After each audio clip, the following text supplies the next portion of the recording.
Hello guys, welcome to my channel. আজকে গরমে বানাতে চলেছি আম পোড়া শরবত। প্রথমে একটি আমকে গ্যাসে ভালো করে পুড়িয়ে নিতে হবে।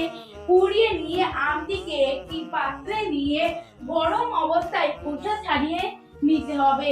তারপর খোসা ছাড়ানো আমটিকে মিক্সিতে দিয়ে বেটে নিতে হবে। তারপর একটি পাত্রে রাখতে হবে।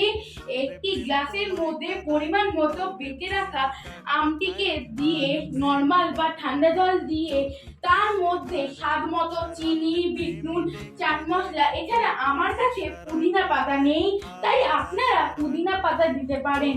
তারপর একটু গোলমরিচ গুঁড়ো দিয়ে ভালো করে নাড়িয়ে নিতে হবে।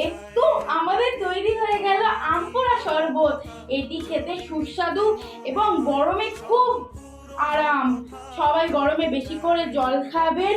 থ্যাঙ্কস ফর ওয়াচিং গাইস, এবং খেয়ে দেখুন, ভালো লাগলে অবশ্যই আমাকে কমেন্ট করে জানাবেন।